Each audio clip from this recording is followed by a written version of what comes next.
Okay, in this video I'm going to show you my system for moving text from a LibreOffice document back into Scrivener. So you can imagine that I have compiled to a DOCX file and then sent that to my editor, and she's made changes and I've accepted or rejected each of those changes. So at that point I've got a new LibreOffice document that has all of the corrected text, and I want to get that back into Scrivener because well, for a lot of reasons.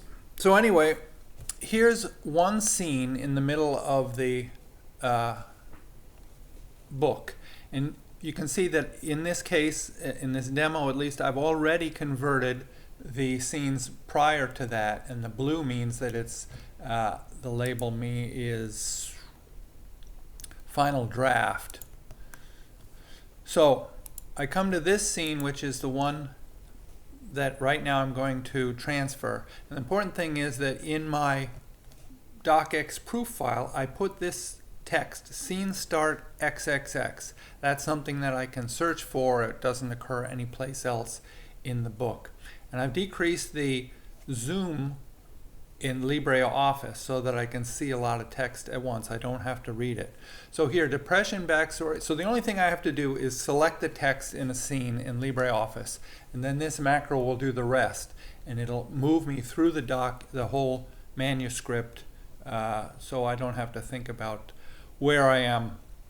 So scene start X, depression backstory Patricia, and that's where I am here. So with the zoom level down, I select this. I move down until I find the next scene, which is there, and then I select all of the text in that scene,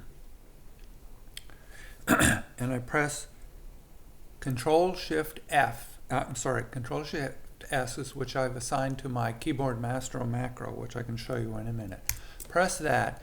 It's going to select the text, move it over. It will change the formatting to the default formatting. It will set the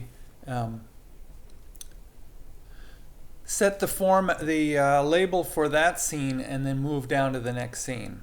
So you can see that when I'm going through my whole thing, I essentially have to just have to go down. And I also notice that it has moved forward and it has searched for scene start XXX, so it's already back to the next scene, which is in this case depression backstory death. Depression backstory death. So essentially one keystroke, or just select some text, keystroke, and it moves it back. And you can also, I'm going to go back to the one that's been transferred, you can see that it preserves the synopsis and the notes. Now I'll show you what that macro looks like. I have some instructions to remind me how it works, and what it does is it copies all the text in LibreOffice, and then it types find and searches for scene start X. So that'll move it to the next scene, and I'll be all ready to do it again. Then it activates Scrivener. It makes sure that I'm in the editor. It selects all of the texts and it pastes. Okay, so now my text from LibreOffice has replaced the text in Scrivener. And then it chooses to change the text to default formatting. It waits for a second, presses the OK button, waits some more, and then it executes another macro I have that's called set label to editor changes implemented. Actually, it changes the label to final draft. I've made a change in that later.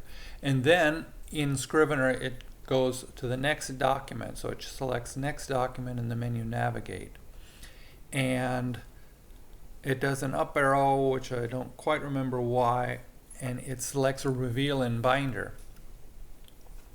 So the point of this is that I can just go through the whole document in LibreOffice and move the scenes over, and it really only takes a few seconds per each scene.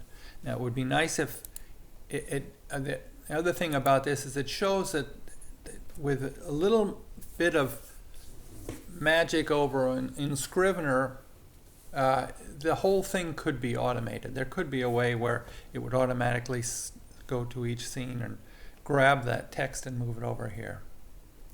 So that's it. Thanks.